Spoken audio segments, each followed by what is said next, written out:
স্বাগত আজকে বাংলাদেশে। আপনাদের সঙ্গে আছে আমি খালেদ মুহিউদ্দিন। রাষ্ট্র চালনায় এর তিন স্তম্ভই সমান দরকারি। সুশাসন প্রতিষ্ঠায় এদের প্রভাব মুক্ত থাকাও জরুরি। তবে তাঁবুর মতোই থাকতে হবে একটি কেন্দ্রীয় খুঁটি। এসব নিয়ে আজকের আলোচনা উঁচু নিচু। কথা বলতে স্টুডিওতে আছেন সাবেক আইনমন্ত্রী আব্দুল মতিন খসরু, আছেন ঢাকা বিশ্ববিদ্যালয়ের আইন বিভাগের অধ্যাপক doctor S M Hasan Talukdar, আইন বিশেষজ্ঞ ডক্টর শাহদিন মালিকও আছেন আমাদের সঙ্গে। তিনি কিছুক্ষণের মধ্যে আপনারা ক্যামেরাতেও তাকে দেখতে পাবেন। স্বাগত আপনাদের। জনাব আব্দুল মতিন খসরু, আপনার কাছে জানতে চাইব যে সুপ্রিম কোর্টের বিচারক অপসারণের ক্ষমতা জাতীয় সংসদের হাতে ফিরিয়ে দেওয়া সংবিধানের ১৬শ সংশোধনীকে অবৈধ সংবিধান পরিপন্থী বলে ঘোষণা দিয়েছেন হাইকোর্ট, লার্জার বেঞ্চ। আপনি জানেন এ নিয়ে রাষ্ট্রপক্ষ যথাযথ আইনি পদক্ষেপও নিয়েছে। সংসদে তীব্র প্রতিক্রিয়া, কঠোর বক্তব্য, ওয়াকআউট, এসবের মধ্যে কতটা সৌজন্য ছিল, কতটা প্রয়োজনীয় ছিল, কতটা দরকার ছিল? আপনার মূল কথা হলো রাষ্ট্রের তিনটি অঙ্ক, এটা যার যার বলয়ে স্বাধীন এবং বিচার বিভাগ স্বাধীন ইন ইটস ফাংশন, তার কর্মে তারা স্বাধীন। তো আপনার আইন প্রণয়নের একক এখতিয়ার হলো সংসদের। আইন প্রণয়ন, আইন তৈরি করতে পারে একমাত্র সংসদ।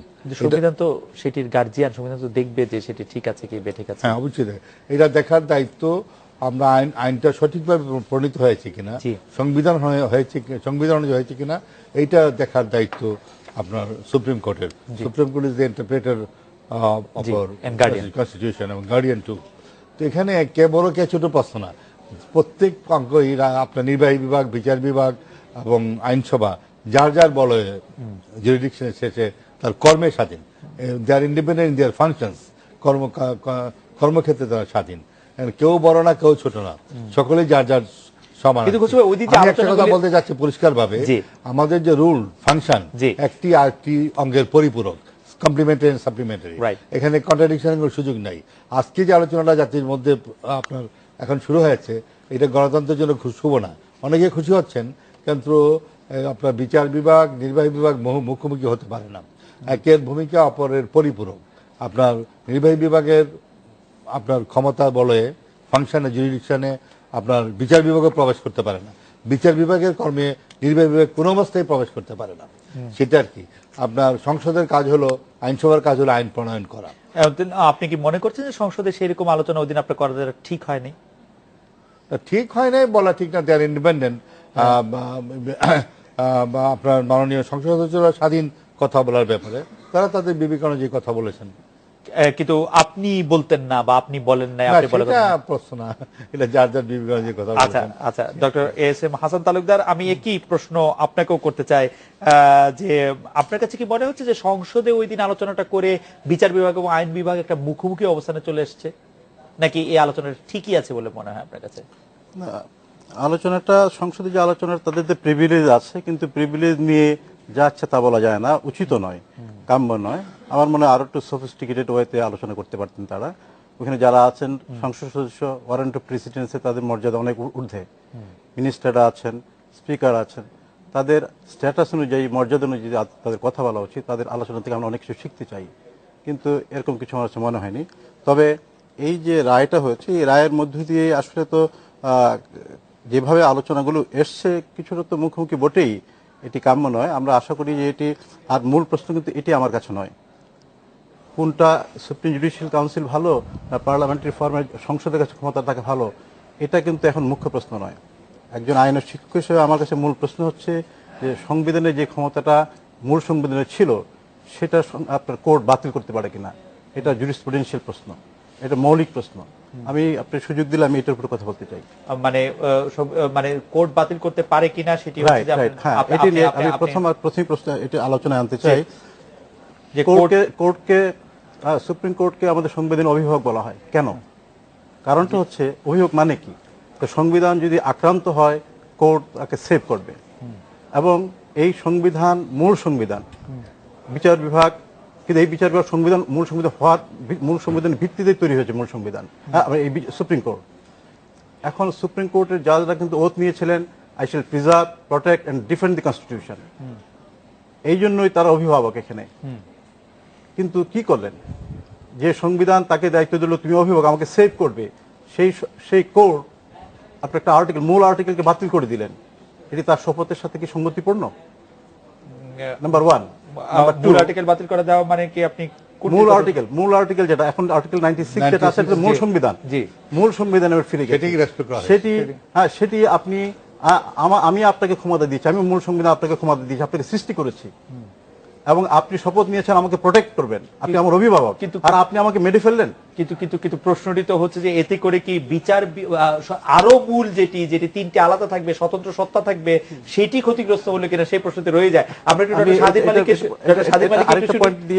আরেকটা পয়েন্ট আছে, সেটা হলো যে আপনার ক্রিয়েশন, অ্যাকচুয়ালি ক্রিয়েটর, এই বিচার বিভাগ, শাসন বিভাগ এবং আইন বিভাগ এই সংবিধানের সৃষ্টি, এগুলো হচ্ছে ক্রিয়েশন, আর সংবিধান হচ্ছে ক্রিয়েটর। আপনি ক্রিয়েশন কি ক্রিয়েটরকে কি কিল করতে পারে, বাতিল করতে পারে? আমার কাছে মনে হয় যে প্রশ্নটি আমি অবশ্য theory of separation of power যেটা আমি পড়ে আসবো আমাদের, কারণ এটা হচ্ছে ভ্যাগ টার্ম। আপনার মন্টেস্কু যে থিওরি দিয়েছে এটা এক এক দেশে এক এক ভাবে গ্রহণ করেছে। ডক্টর স্বাধীন মালিক কি বলবেন যে এই মানে হাসান তালুকদার যেটা বলছেন, যখন এই মামলাটা হলো, আমরা তো কোর্টে বসে কোনো বড় মামলা হলে আমরা নিজেদের মধ্যে আলাপ আলোচনা করি, তর্ক বিতর্ক করি বন্ধু বান্ধব বা আইনজীবীর সাথে। তো ইনিশিয়ালি আমারও এই মানে আমাদের কোর্টের মানে বন্ধু বান্ধবদের আড্ডায় আমারও পজিশন ছিল এইরকম। প্রথমে আমারও মনে হয়েছিল যে হ্যাঁ, ষোড়শ সংশোধন অরিজিনাল সংশোধনকে ফিরিয়ে এনেছে, তাহলে এইটা কোর্টে বেআইনি কেমন করে করবে। তো তারপরে যেটা বুঝতে পারলাম, মানে আমার পজিশনটা ওই যে কথাবার্তা বলে বা আলাপ আলোচনা করে পড়াশোনা করে চ্যালেঞ্জ কোনটাকে করা হয়েছে, চ্যালেঞ্জ করা হয়েছে ষোড়শ সংশোধনী আইনকে। মানে ওইটা আইনের মাধ্যমে তো ফিরে আসে, টেকনিক্যাল ব্যাপার আছে, আইন অন্য অনেক আইনকে আমরা চ্যালেঞ্জ করি, এটাও একটা সংসদে পাশ করা আইন। এই আইনে হ্যাঁ সংবিধানের আগের জায়গায় ফিরে আসছে, কিন্তু ওই আগের জায়গাটা বড় কথা না বিচার বিভাগের স্বাধীনতাটা বড় কথা? এখানে ওই দুইটা কনফ্লিক্ট, আপনি মানে অরিজিনাল কনস্টিটিউশনে ফিরে যাবেন এবং মানে কিন্তু আর বিচার বিভাগের স্বাধীনতা, জনগণের বিচার বিভাগের উপরে আস্থা, কোনটা বড় কথা দেশ পরিচালনার জন্য? মানে মেকানিক্যালি কিছু কথা 40 বছর আগে লেখা হয়েছিল, ওইটা বড় না বর্তমান প্রেক্ষিতে? তো ওই জন্যই ডক্টর কামাল হোসেন যখন বললাম, আমি মানে ছিলাম ওনার আর্গুমেন্টে, উনি যেটা বললেন যে তখন আমরা কনস্টিটিউশন করেছিলাম, তখন এই সবকিছু সুনিশ্চিত করার জন্য 72 সালে দেশে মানে ওই ধরনের একটা বড় প্রতিষ্ঠান বলতে খালি সংসদও ছিল, তখন দেশে অন্যান্য কোনো প্রতিষ্ঠান হয় নাই। তো ওই জন্য তখন আমরা সংসদে তাকিয়ে মনে হচ্ছে সংসদই স্বাধীনতার সবচেয়ে রক্ষা কবচ হবে। আর দেশ পরিচালনা করতে গিয়ে সবচেয়ে বড় যেটা অভিজ্ঞতা থেকে মানুষ দেশ পরিচালনাটা শিখে, তখন আমাদের দেশ পরিচালনার অভিজ্ঞতা ছিল না। রাইট, এখন এই 40 বছরের দেশ পরিচালনার অভিজ্ঞতা হয়েছে, অভিজ্ঞতার আলোকে আমরা বুঝতে পারছি যে কিছু প্রতিষ্ঠান কিছু কাজের জন্য ভালো, কিছু প্রতিষ্ঠান কিছু কাজের জন্য অত উপযুক্ত না। আজকে এই সময় দাঁড়িয়ে ওই স্বাধীনতা মানে বিচার বিভাগের স্বাধীনতা নিশ্চিত করার জন্য এই নতুন আগের ব্যবস্থাটা এখন আর অত কার্যকরী না। ডক্টর স্বাধীন মালিক, আমি একটু আপনার অনুভূতির উপর, এখন ধরেন ষোড়শ সংশোধনী নাই, তাইলে একজন বিচারককে চাইলে প্রধানমন্ত্রী অপসারণ করতে পারেন কিনা আজকে? মানে এখন যদি ষোড়শ সংশোধনী না থাকে? না, পারবেন না। পারবেন তো? আমি যদি আপনার অনুভূতি একটু পড়ি, যে যদি মানে 96(5), হ্যাঁ, সেক্ষেত্রে কাউন্সিল মানে সুপ্রিম জুডিশিয়াল কাউন্সিল অথবা অন্য কোন সূত্র হইতে প্রাপ্ত তথ্যে রাষ্ট্রপতির এইরূপ বুঝিবার কারণ থাকে যে কোন বিচারক এই অপসারিত হইতে পারেন, বিচারক অপসারণ করে দিবেন। না, এরপরটা যান, পারবেন না। এরপরে তিনি এটা রেফার করে সুপ্রিম জুডিশিয়াল কাউন্সিলে পাঠাতে হবে, সুপ্রিম জুডিশিয়াল তদন্ত করে রিপোর্ট দেওয়ার পরে। না, যে ক্ষেত্রে কাউন্সিল অথবা অন্য কোন সূত্র থেকে কাউন্সিল তদন্ত করিবার পর রাষ্ট্রপতি যদি এই রিপোর্ট করে যে উক্ত মতে বিচারক সঠিকভাবে দায়িত্ব পালন করে অথবা গুরুতর আসন, তাহলে রাষ্ট্রপতি আদেশের দ্বারা উক্ত বিচারককে তার পদে অপসারিত হইতে পারবে। কি প্রেসিডেন্ট ইনফর্ম হতে পারে, সুপ্রিম জুডিশিয়াল কাউন্সিল তাকে ইনফর্ম করতে পারে, অন্য কোন সূত্র থেকে তাকে ইনফর্ম করা যেতে পারে। সুপ্রিম জুডিশিয়াল সো মোটো সে ইনকোয়ারি স্টার্ট করবে না, প্রেসিডেন্ট বললে সে স্টার্ট করছে। আমি রাষ্ট্রপতির কাছে আগের ব্যবস্থা, আমি রাষ্ট্রপতির কাছে আমি আর তালুকদার সাহেব দুজনে চিঠি লিখলাম যে এই বিচারপতি আমরা জানি যে অকাজ করছে, কিছু কাগজপত্র সাক্ষ্য প্রমাণ দলিল টলিল দিয়ে দিলাম। তো ওইটা দেখে রাষ্ট্রপতির যদি ওটা দেখে মানে রাষ্ট্রপতি মনে হয় কাগজগুলি বিশ্বাসযোগ্য মনে হচ্ছে না বা এটা খুব আমরা ওটা ফেলে দিলেন, অথবা তার কাছে যে প্রাথমিকভাবে মনে হয় যে না এখানে তো একটা সিরিয়াস একটা অভিযোগ এসছে, তখন তিনি সুপ্রিম জুডিশিয়াল কাউন্সিলের কাছে তদন্তের জন্য পাঠাবেন। মানে 6 তাই বলা আছে, কিন্তু মানে 6 এই কথা বলা থাকা কি রাষ্ট্রপতির কাছে মানে অন্য কোন জায়গা থেকে তথ্য আসলে কাউন্সিলের কাছে পাঠানো বাধ্যতামূলক এটা প্রমাণ করে না?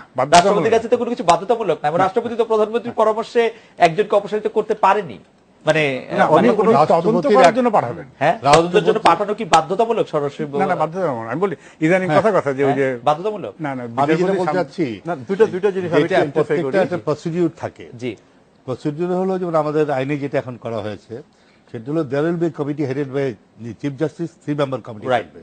তারা পূর্ণাঙ্গ তদন্ত করবে, পার্সোনাল হিয়ারিং দেবে। হিয়ারিং দেওয়ার পর যদি দেখা যায় যে অনারেবল জাজ is found guilty for grave misconduct, আপনার কোনো গুরুতর অসদাচরণ পাওয়া যায়, উনি রিপোর্ট করবেন। রিপোর্ট করার ভিত্তিতে রাষ্ট্রপতি প্রধানমন্ত্রীর মাধ্যমে তার কাছে যাবে, প্রধানমন্ত্রী কার্যালয়ের মাধ্যমে রাষ্ট্রপতির কাছে যাবে, তখন উনি অ্যাকশন নিতে পারবেন। আচ্ছা, তার প্রোটেকশন আরো বেশি প্রোটেকশন হলো। এটা সংসদ শুধু অ্যাপ্রুভালটা দেবে, সংসদ কিন্তু কিছুই করছে না।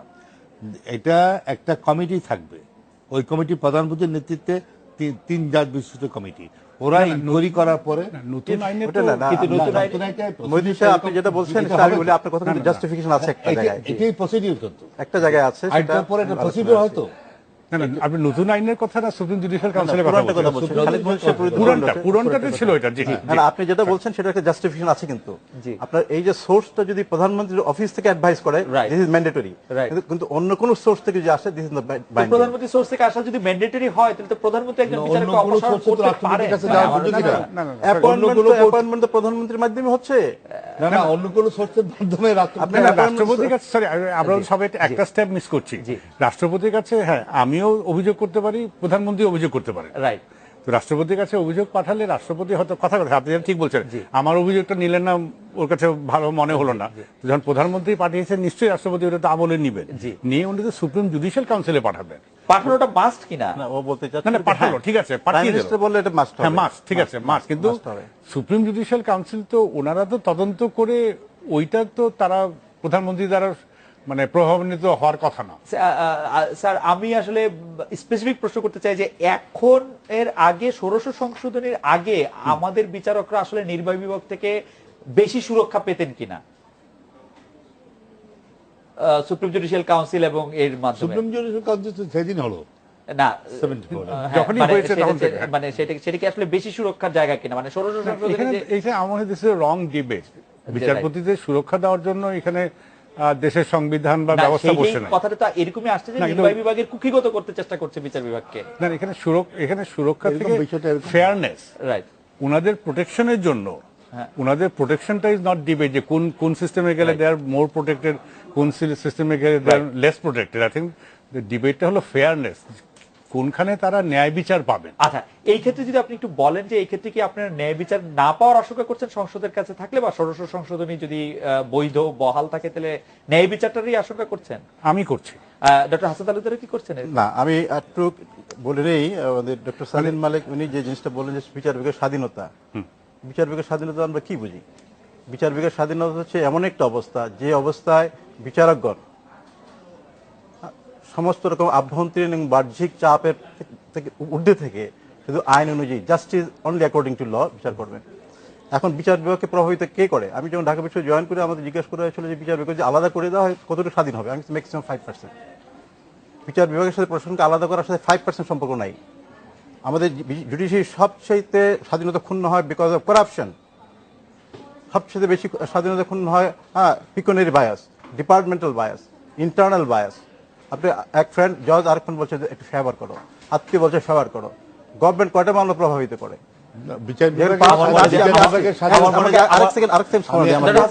আপনি বলেন, আমরা একটা বিরতি নিয়ে ফিরছি আপনাদের কাছে, মানে এই জায়গাটাতে একটু পরিষ্কার করার দরকার আছে। আর অ্যাডভোকেট আব্দুল মতিন খুসরো এবং ডক্টর স্বাধীন মালিক আসলে বিচার বিভাগের প্রভাব নিয়ে যদি আরেকটু আমাদেরকে বলেন, আমরা একটা বিরতি নিয়ে ফিরছি আপনাদের কাছে।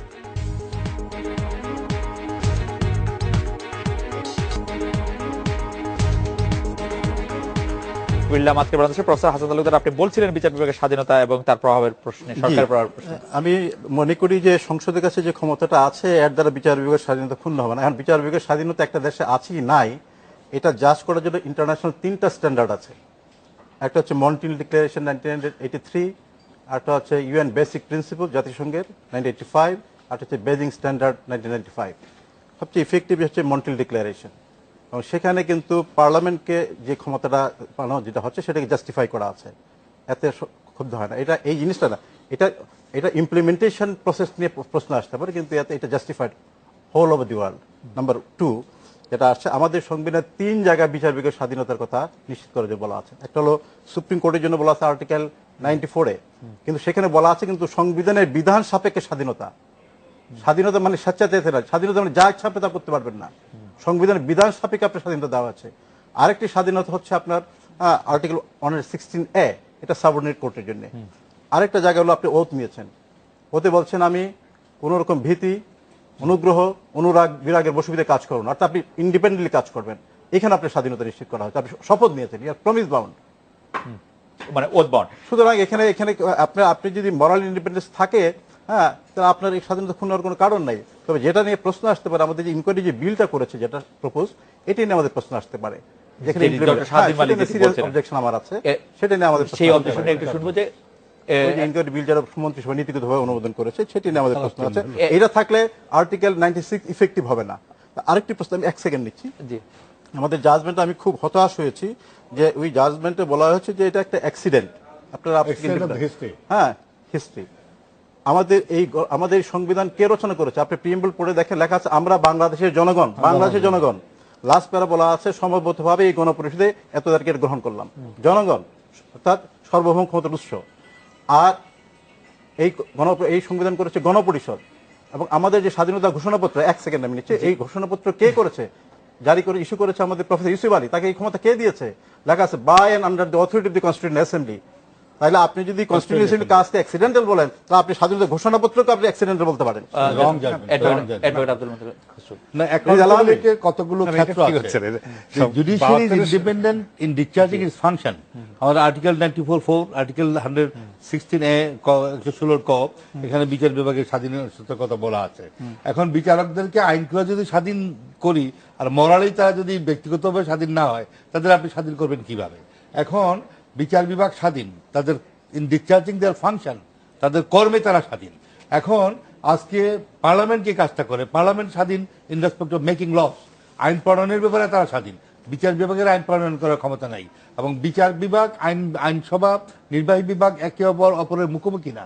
তাদের ভূমিকাটা আমি আবারও বলি, এটা কমপ্লিমেন্টারি, পরিপূরক, আপনার একে অপরের পরিপূরক। এখানে কোনো অবস্থায় যেভাবে দাঁড় করানো হচ্ছে বিচার বিভাগ ভার্সাস কি বলে নির্বাহী বিভাগ, এটা কিন্তু কাম্য নয়, এটা উচিত না, এটা হওয়ার কোনো প্রশ্ন আসে না। এখন আপনি দেখেন, আমরা যে মামলা করি, জাজ কোর্টে মামলা করে এটা অ্যাপিল হয় হাইকোর্টে, হাইকোর্টের থেকে সুপ্রিম কোর্টে যায়, ওখানে একটা অ্যাকাউন্টেবিলিটি আছে। কিন্তু ম্যাজিস্ট্রেট কোর্টে মামলা করলেন, রায় হলো, তার বিরুদ্ধে আপনার ডিএম কোর্টে অথবা সেশন জাজে করে যায়, ডিস্ট্রিক্ট জাজে করে যায়, ডিস্ট্রিক্ট জাজ থেকে হাইকোর্টে যায়, হাইকোর্ট থেকে সুপ্রিম কোর্ট আপিল বিভাগে যায়, ওখানে একটা অ্যাকাউন্টেবিলিটি আছে ইন দেয়ার ফাংশনস। তারপরে আজকে পার্লামেন্টের যে কথা বলা হয়েছে, পৃথিবীর সব দেশে এটা আছে, আপনি এটা প্রসেসের মাধ্যমে ওখানে যাবে। আমরা শুধু সিল মারবো, কিন্তু এটাতে ইনকোয়ারি হয়ে যায় কিন্তু। আর এমনিও যদি যায়, কি শব্দটা আছে 96, আপনি দেখেন 96 এর প্রথম শব্দ হলো প্রমাণিত অসদাচরণ। রাইট, প্রমাণিত। কিভাবে প্রমাণিত হবে? দেয়ার মাস্ট বি একটা ইনকোয়ারি, তদন্ত হতে হবে। এমনি জজকে অপসারণ করা যাবে। রাইট, কিন্তু আমি একটু রায়ের প্রতি আপনি একটু দৃষ্টি আকর্ষণ করতে চাই। রায়টা তো রং, আপনি রায়টা দেখেন, আপনি রায়ের মধ্যে আমি শুধু দুটি বিষয় আপনি একটু দৃষ্টি আকর্ষণ করতে, দুটি যে উনি রায়ে ওনারা বলছেন 63% কমনওয়েলথভুক্ত রাষ্ট্রে অ্যাডহক ট্রাইব্যুনাল অথবা স্থায়ী শৃঙ্খলা পরিষদের মাধ্যমে বিচারপতি অপসারণ করা হয়। রাষ্ট্রের 3 অঙ্গের মধ্যে ক্ষমতার পৃথককরণ নীতি সমুন্নত রাখতে তারা এই পদ্ধতি বেছে রাখা হয়েছে। আরেকটি বিষয় তারা নজরে এনেছে যে সংবিধানের 70 অনুচ্ছেদ সংসদের হাত পা বেঁধে দিয়েছে। এটা আসলে এই 70 অনুচ্ছেদ থাকলে আপনার সংসদ সদস্যরা যে ইন্ডিপেন্ডেন্ট বলে নিজেদের দাবি করেন, সেরকম ইন্ডিপেন্ডেন্ট আপনারা নন। এইভাবে 70কে ব্যাখ্যা করা হচ্ছে, 70 এইভাবে ব্যাখ্যা হয় না। 3টি ক্ষেত্রে আপনার সরকারকে অপসারণ করার জন্য, রিমুভালের জন্য, নো কনফিডেন্স, সব ব্যাপারে 70 প্রযোজ্য না। এটা যেভাবে ব্যাখ্যা করছে যাচ্ছেন সেটা ঠিক করেন, ঠিক বলেন, কিন্তু জাজ অপসারণের ক্ষেত্রে 70 প্রযোজ্য। আমি যতটুকু বুঝেছি অ্যাডভোকেট, না প্রযোজ্য, এটা প্রযোজ্য, 70 প্রযোজ্য, সব ক্ষেত্রে প্রযোজ্য না, সব ক্ষেত্রে প্রযোজ্য হওয়ার দরকার নেই। আমরা জাজ অপসারণের কথা বলছি, সব বিষয়ে প্রযোজ্য না। বিচারক যেটা বলেছেন, আপনি এখন কোনো আমি ওখানে আপনি জানেন একটা সেকেন্ড, জি অ্যাডভোকেট আব্দুল ওখানে কোনো এক্সপ্লেনেশন ক্লজ কিন্তু ব্যতিক্রম নাই। আচ্ছা, জি আপনি জি বলছেন। আচ্ছা, আপনি যেটা বলছেন 96 এ আমি প্রথমেই বললাম প্রমাণিত অসদাচরণ হতে হবে, এক। দুই হলো 96 এর অরিজিনাল সংবিধানে যে প্রভিশনটা ছিল, এটাই কি রেস্টোর করা হয়েছে? এটাকে কি বলা যায় that is an accident of history? The judge is so vast. না না, এক্সিডেন্ট অফ দ্য হিস্ট্রি সেটা ফিগার অফ স্পিচ, আমি জানি না সেটা ঠিক কিনা। তবে আমি আবার একটু ডক্টর স্বাধীন মালিক আপনার কাছে জানতে চাই, আপনার কাছে কি মনে হয় যেটি ডক্টর হাসান তালুকদার বললেন যে প্রিএম্বলের এই বক্তব্য অস্বীকার করা মানে আসলে আমাদের জনগণের ক্ষমতাকে অস্বীকার করা, গণপরিষদকে অস্বীকার করা? 72 কারণ এই কনস্টিটিউশনের ভিত্তি কি জানেন? Will of the people. That is the basis. But what is will of the people, সেটা কিভাবে জাজ করা আর কি? মানে 72 সংবিধানের কোনো কিছুই সমালোচনা করতে পারবো না, এটা তো হতে পারে না। 72 সংবিধানের 70 অনুচ্ছেদ প্রথম থেকেই সমালোচনা করে আসছি, তাই তো? 70 অনুচ্ছেদ থাকা করে সংসদ অকার্যকর, এটা কি বলতে পারবো না নাকি? এটা তো এটা লিখতে তারপরে ওখানে মানে প্রধানমন্ত্রী যে ক্ষমতা দিয়ে দেওয়া হয়েছে ওইটাও অনেক বেশি করে ফেলা হয়েছে 70 মানে 72 সংবিধান। আমরা সবসময় বলছি যে 72 কথা বলতে গেলে আগে প্রেক্ষাপট জানতে হবে। এমন একটা সময় ছিল সকালে আবু হোসেন সরকার, বিকালে আব্দুল করিম সরকার।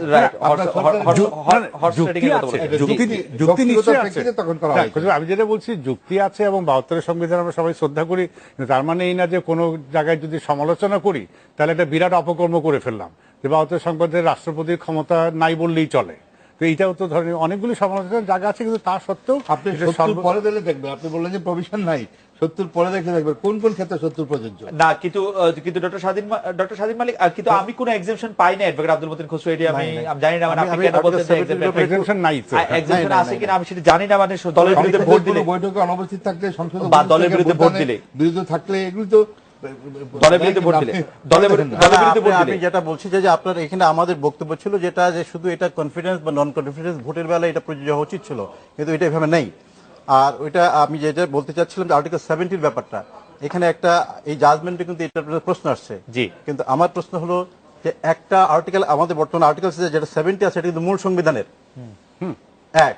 আর্টিকেল 96 যেটা করা হয়েছিল এখন এই অ্যামেন্ডমেন্ট, এটা কিন্তু মূল সংবিধান, দুটো কিন্তু মূল সংবিধানের। প্রশ্ন হচ্ছে কি আইন ব্যাখ্যা করার কিছু রুলস আছে। আমরা 10 জন আইন দিলে 10 জন 10 জন ব্যাখ্যা করে, কেন আমরা রুলস গুলো প্রয়োগ করি না? রুলসটা হচ্ছে একটা রুল অফ হারমোনিয়াস ইন্টারপ্রিটেশন। এখানে বলা আছে যে একটা বিষয়ে যে আইনগুলো আছে, the various provisions of any law on a particular issue, particular subject, must be considered as a whole.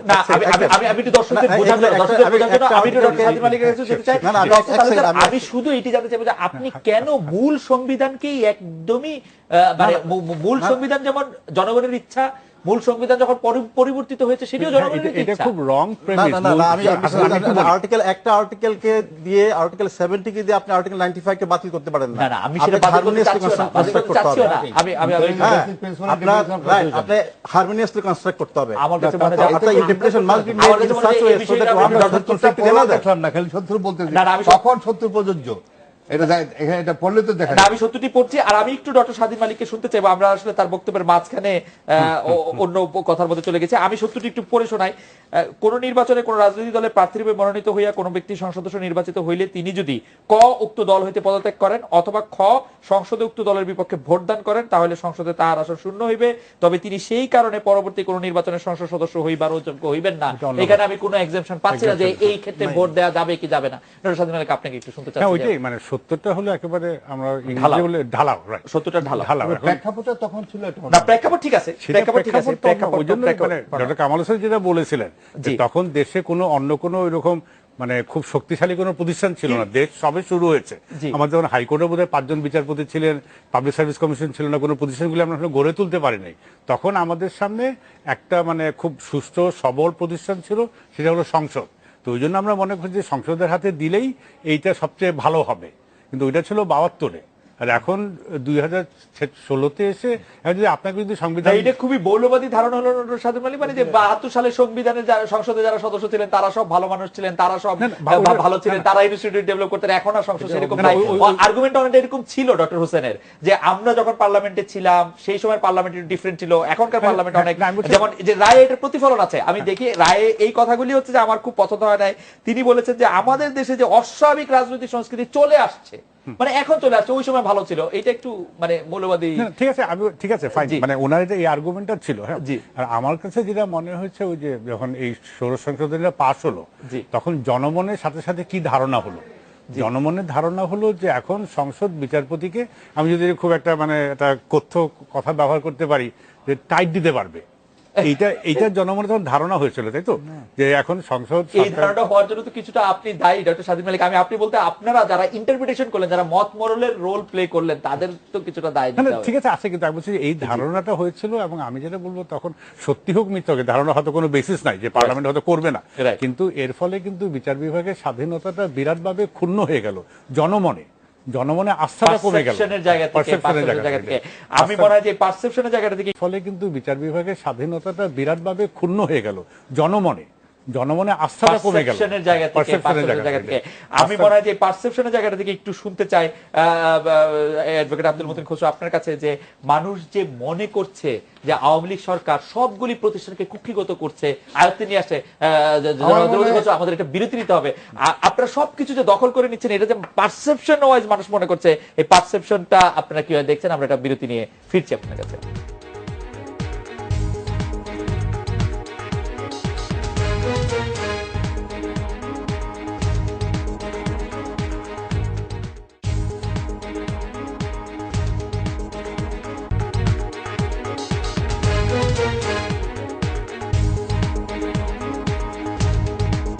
ফিরে এলাম আজকে বাংলাদেশে। পারসেপশনের কথা বলছিলাম। হাইকোর্টও তার রায় বলেছেন এখন কোটি টাকা দামের প্রশ্ন হচ্ছে মানুষ কি মনে করে যে ষোড়শ সংশোধনী বিচার বিভাগের স্বাধীনতা খর্ব করছে? হাইকোর্ট জবাব দিচ্ছেন অবশ্যই হ্যাঁ, মানুষ মনে করে বিচার বিভাগের স্বাধীনতা ক্ষুণ্ণ হচ্ছে। মানুষ এটি মনে করলে আসলে এটি কি করে? আমি আপনাকে একটা কথা বলতে চাচ্ছি, এই ষোড়শ সংশোধনী বাতিলের প্রশ্নে আজকে যে আলোচনাটা করতেছে, আমার মনে একটা বারবার প্রশ্ন করতেছে মেটাটা কি অ্যাকচুয়ালি সাবজুডিস, এই রায়ের বিরুদ্ধে আপিল করা হয়েছে, আমরা এরকম আলোচনা করতে পারি কিনা আমার একটু অসুবিধা হচ্ছে। কিন্তু একটা কথা বলতে চাচ্ছি, রায়টা যদি মনোযোগ দিয়ে পড়েন, কোন বিচারককে এটা বলতে পারে জনগণের ধারণা কি, এইটার উপর ভিত্তি করে উনি রায় দেবেন? উনি কি করে জানবেন যে বাংলাদেশের 16 কোটি মানুষ কি ভাবতেছে? উনি রায় দিয়ে দিলেন, আমি তো মনে করতেছি ওনার ধারণা ঠিক না। উনি যেটা বললেন জনগণ ভাবতেছে যে বিচার বিভাগের চারজন এমএকেস কিউরির কাছ থেকে শুনেছেন জনগণের ভাবনা। হ্যাঁ, শুনলেও এটা বিচারকরা এইরকম রায় দিতে পারেন না যে আমাদের সংবিধানের মূল যে বিধান ছিল 96-এ যে পার্লামেন্ট পারবে, সেটা উনি বলতে চাচ্ছে যে এটা একটা ইতিহাসের দুর্ঘটনা, এটা অ্যাক্সিডেন্ট অফ দ্য হিস্ট্রি, এইটা বিচারক বলতে পারেন না। সুতরাং এই ম্যাটারটা অ্যাপিল বিভাগে গিয়েছে, আজকে অ্যাপিল দায়ের করা হয়েছে, আপিল বিভাগে এটা শুনানি হবে, শুনানি হওয়ার পর আমরা চূড়ান্ত সিদ্ধান্ত নিতে পারবো। আমার মনে হয় আগে অ্যাকাউন্টেবিলিটি যে ব্যাপারটা আমি সুস্পষ্টভাবে একটা কথা বলতে চাই, nobody is above law. Judiciary, even the Supreme Court is not above law. Supreme Court is accountable to the Constitution and to the law, to the laws of the land and to their conscience also. সুতরাং supreme কোর্টও এই কথা বলতে পারবে না আমরা সবকিছুর ঊর্ধ্বে, তাদেরও জবাবদিহিতা আছে। জাস্টিস লতিফুর সাহেবের একটা জাজমেন্ট আছে যে আমাদের supreme judiciary is also accountable to the constitution, তাদেরও জবাবদিহিতা আছে, তারা জবাবদিহি ঊর্ধ্বে না। এবং supreme judiciary the last resort of the people. বিচার বিভাগের প্রতি আমাদের আস্থা থাকাটা জরুরি, আইনি শাসনের স্বার্থে, গণতন্ত্রের স্বার্থে। আমাদের জনগণের আস্থা এখনো আছে এবং আমি মনে করি তাদের রক্ষা করবে। পারসেপশনের কথা ডক্টর হাসান, পারসেপশন দিয়ে তো বিচার হয়, রাইট, কে কি ভাবলো, এভিডেন্স উপরে বিচার হবে। What is the law? The duty of the supreme court to interpret the law in its to its serve. আমি খুব এই পারসেপশনের কথাটা খুব অ্যালার্মিং আমার মনে হয়। জনমত কখনো স্ট্যাটিক না, পরিবর্তন হয়। তাই বলে কি আপনি রায় পরিবর্তন হবে বারবার? Number one. আর জনমতটা কি? আমাদের জুরিসপ্রুডেন্সে বলা হয় last expression of the last parliament is to be treated as the supreme will of the people. আমি এটি সরল প্রশ্ন করতে, লাস্ট পার্লামেন্ট যেটা মনে করেন that is the supreme will of the people. This is jurisprudence. এই মুহূর্তে ডক্টর হাসান, that's final. এই মুহূর্তে বাংলাদেশে এই বিষয়টি এত জরুরি কেন হয়ে উঠলো এই সরকারের কাছে? দরকারটা কি? এবং আপনি দেখেন পঞ্চদশ সংশোধনীতে কিন্তু 72 সংবিধানে ফিরে যাওয়ার কথা বলা হয়েছে, তখন এটি করা হয়নি। পঞ্চদশ সংশোধনী করার 1 বছর পরে আবার কেন ষোড়শ সংশোধনী করে এটি করা দরকার হলো? এটি কেন এত জরুরি? আসছি আমি।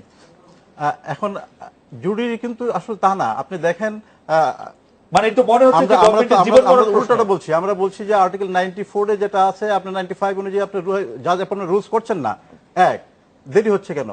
এটা তো আপনি করেছেন। একটা হলো আপনি যেটা বলি যে late is better than never, number one. কিন্তু আপনি বিচারকের নিয়োগ বিধি করলেন না, যেটা সংশোধনে আছে। আমরা গভর্নমেন্টকে বলবো যে আপনারা করতে হবে, এটা করতে হবে। জি, কিন্তু এটা সাধুবাদ জানাই। বিচারকের নিয়োগ না, আমি আরেকটা প্রশ্নে আসি, যেটা হলো যে আপনার 2/3 মেজরিটি নাও থাকতে পারে, ভারতে 100টি অ্যামেন্ডমেন্ট হয়েছে গত 15 থেকে কয়বার কাজ ছিল ওখানে কিভাবে হয়েছে? না 2/3 মেজরিটি, কিন্তু আমি পার্লামেন্ট বিচারকদেরকে তবে আমি উইথ ডিউ রেসপেক্ট যেটা আমাদের উনি যেটা বলেছিলেন, এটা কামাল হোসেন সাহেব যেটা বলেছিলেন, আমি যেটা ওনাদেরকে বলি, আমাদের কনস্টিটিউশনে একটা মরাল ভায়োলেশন আছে, যেটা হলো আমরা বলেছি যে আমরা বাংলাদেশের জনগণ এই সংবিধান গ্রহণ করেছি, বলা আছে, কিন্তু আইরিশ কনস্টিটিউশন এই কথা বলা আছে, কিন্তু ওরা কি করেছে, ওরা কি করেছে, জনগণের কথা বলে জনগণের রেফারেন্ডামে অনুমোদন করেছে, আমরা কিন্তু কাজটা করিনি। ডক্টর কামাল হোসেন এই কাজটা করেননি, দিস ইজ মরাল ভায়োলেশন। আমি একটু তাহলে আজকে এই প্রশ্ন আসতো না। ডক্টর স্বাধীন মালিকের কাছ থেকে একটু জানতে চাইবো যে কেন গভর্নমেন্ট এই ব্যাপারটাতে এত সিরিয়াস, আপনার কাছে কি পর্যবেক্ষণে কি মনে হয় যে মানে কেন এটি করতে চাইছে এখন? ওই জন্য তো একটু মানে ওই মানে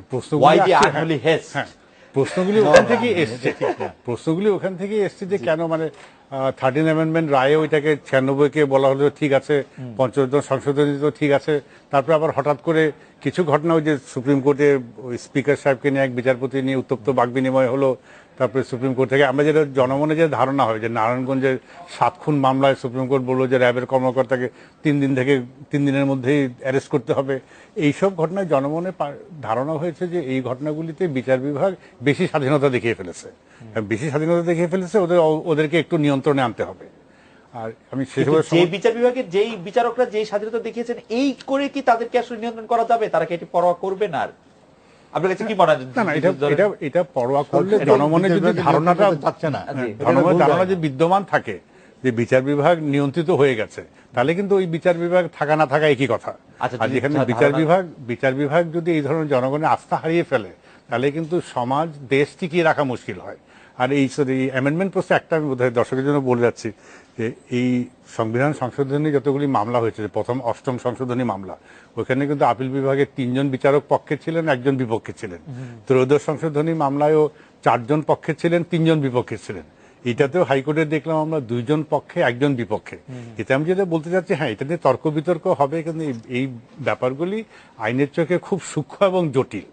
এখানে একেবারে পক্ষে 1, 2, 3 বলে দিলাম, বিপক্ষে একটাও নাই, এটা ওইভাবে হয় না। এই জন্য এই নিয়ে এত আলোচনা হচ্ছে। আমি বলছি দর্শকরা যাতে একটু এটাতে আবার না হয়ে যায়, কারণ এই ব্যাপারগুলি খুব জটিল। কিন্তু আমরা একটা বিরতি নিচ্ছি, বিরতির ফিরে এসে জনাব আব্দুল মতিন খসরু আপনার কাছ থেকে জানতে চাইবো যে সরকারের এই সিরিয়াসনেস 72-এর সংবিধানে ফিরে আসার ক্ষেত্রে ধর্মনিরপেক্ষতার ক্ষেত্রে দেখা যাচ্ছে না যে স্থানীয় সরকার শক্তিশালী করার ক্ষেত্রে দেখা যাচ্ছে না, আরো অনেকগুলি ক্ষেত্রে আপনি সংবিধান আমার থেকে অনেক ভালো জানেন, আপনি জানবেন। বিচারক অপসারণ করতে হবে, এই ব্যাপারটা কেন এত সামনে চলে আসলো? পাশাপাশি আজকে একটি বিষয় না বললেই নয়, আমরা শেষ পর্যায়ে যেহেতু চলে আসছি, সেটা হচ্ছে যে 71-এ মানবতা বিরোধী অপরাধে জামাত ইসলামের প্রধান মতিউর রহমান নিজামের বিচার প্রক্রিয়া একেবারে শেষ পর্যায়ে আছে। 71-এ বাংলাদেশ বিরোধী ভূমিকার জন্য সংগঠনের জামাতের বিচারে সরকার ও সরকারি দল কেন ধীর নীতিতে চলছে? আমরা একটা বিরতি নিয়ে ফিরছি আপনার কাছে।